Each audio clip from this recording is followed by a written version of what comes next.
everybody, it's Lavender Town, and today I'm going to be trying to transform this extremely cartoony character and my extremely cartoony style into a realistic portrait.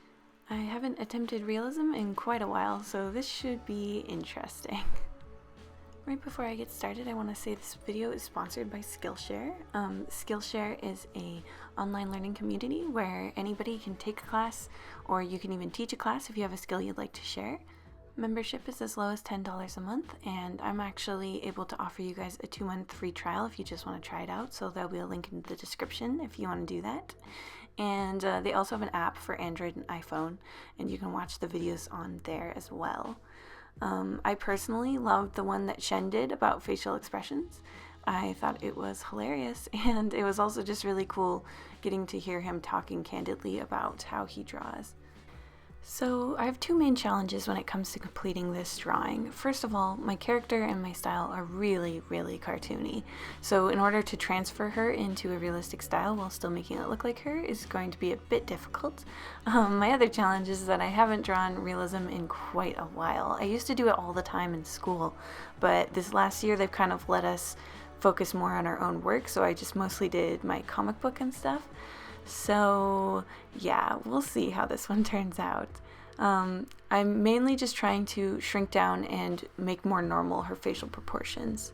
The sketch stage is really important, but where it really comes down to whether it's looking like a realistic face or not is usually in the painting stage. And as far as I can tell, there's no way to make something look super realistic when you're using line art like this, because obviously we are not, we don't have outlines on us, we have planes and forms that are hit by light, so it's always better to do painting if you're trying to make something look super realistic. So this is just sort of a basic sketch that I'm going to put underneath of a painting. I'm trying to consider a lot of stuff that I don't usually draw, like the actual nostrils and the lips and everything, and it's pretty wild. I'm also separating out the hair so they're not in such chunks and they look a little bit more natural, and it looks a little bit more messy. You can see her eyes are still pretty huge, and that's just because I'm so used to drawing cartoons that it feels weird to draw them smaller than that, but in the painting stage, I do a lot of fiddling around. I'm also considering stuff on the face, like the slope of the nose and the sort of bags that are under your eyes that help define your eye shape. So this is actually my character Babs from my comic Unfamiliar. It's free to read on Tapastic, and I update twice a week. So if you're looking for a webcomic about clumsy little witches, then I have just the thing for you. You can check that out also in the description. In fact, if you're looking for any of my social media, it'll always be in the description box. But I digress. So right now I'm just kind of molding her, the shape of her head and everything, trying to undo all of the cartoony stuff that I kind of just do by default. A lot of that includes like making her head too round and that kind of thing. And then here's where the challenge really begins. So I turn the opacity down on the sketch, and I take a ruddy red color to start blocking in some of the darker shades on her face. So this is interesting because it's not quite like drawing. It feels almost more like sculpting. You're trying to find the planes of the face that would be in the most shadow, and then you're just sort of carving them out of your character. This is something that I learned how to do at one point, but I feel like I really need to practice it more. It's something I haven't done in quite a while. But basically then you just go in with a lighter color and you sort of blend out all of those super shaded areas and try to make it look a bit smoother until it's starting to look more like an actual face and not just blocks of color. I'm also doing something I learned in art school, which is to take a unnatural color and sort of block it in as part of the light in the room. For some reason this just makes it look a lot better, and you don't necessarily always need to do that because it's kind of a random thing to do, but for some reason it really helps with like the skin looking like skin and stuff. And then for the eye, instead of drawing all the way around the eye, I'm leaving the bottom lid completely unlined, I guess, because again, we don't want it to look like line art. We just want it to look like an actual face. And I'm trying to keep that dark, super dark color very limited. just to where the shadows would be the most intense, like in her nostrils. And the brush pack I'm using right now is the Kyle T. Webster Mega Pack. I highly recommend it. He updates it with new brushes and stuff, and it's super great. So if you do want it, don't pirate it, because I hear that happens to him a lot, and that's really sad. But anyway, I'm now taking a really small brush, and I'm just refining some of the details and drawing in her lips. I just want them to have a light ombre effect and not look like a matte lipstick as much as sort of a more natural kind of look.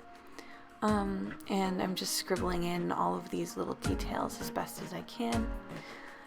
Then I go up to the eyebrows and I start considering what the heck I'm going to do about the hair. Hair is notoriously difficult to paint, and I've never really gotten the hang of it, to be honest.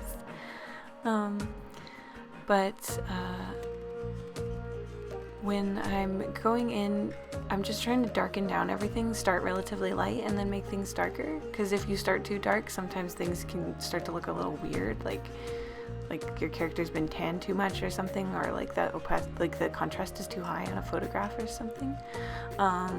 So generally, I go pretty light with a lot of the details, and then I just try to emphasize them more and more until they look right. But however you do it is fine, of course. This is obviously not a tutorial. This is me trying to challenge myself to do something I'm super uncomfortable with.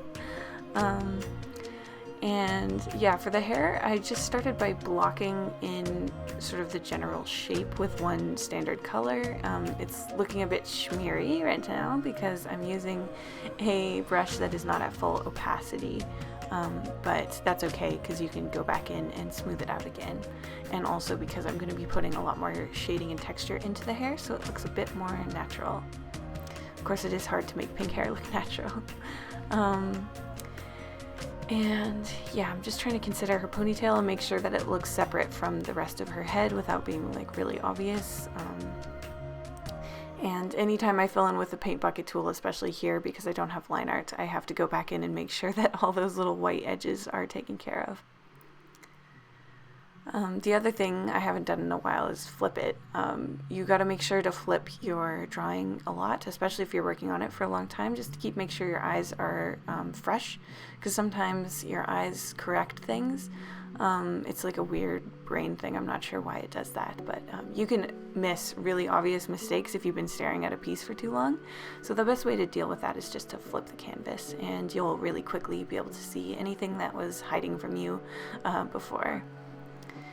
And this is quite a tedious process, I've got to say, doing actual painting. I think that's why I like cartoons and line art a lot more, because I like coming up with the ideas, and I like, doing that element, like the concept part of a drawing, whereas this is, I feel like the people who really excel at realistic painting and drawing are people who really love details and they love the process, and it's amazing what they're able to come up with because they just sit down for like 16 hours straight. This one I believe I did in 40 minutes, so it wasn't super fast, but I definitely could have spent more time on it. Now I'm just going in and putting little glossy highlights in various places, trying to make the hair look a bit more like hair and giving her a bit more life in her eyes and that kind of thing.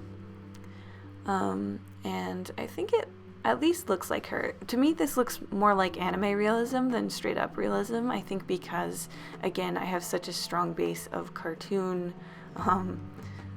cartoon drawing, cartooning, so the characters tend to have really large eyes and exaggerated facial proportions. But overall, I don't totally hate it. I mean, especially considering I didn't use a reference. I should probably try to do this one again in the near future, just to make sure that I'm keeping some of the skills that I learned painstakingly in art school, because otherwise I'm probably just going to keep doing cartoons and I'm never going to get good at painting. Now I'm just freckling her. If you put a little texture on the skin, it makes a big difference, but you got to make sure not to make it too dark, otherwise it looks like dirt or something. And we are almost done. Now I'm just doing a little tiny bit of refining anywhere where the paint's overlapping in like a weird way.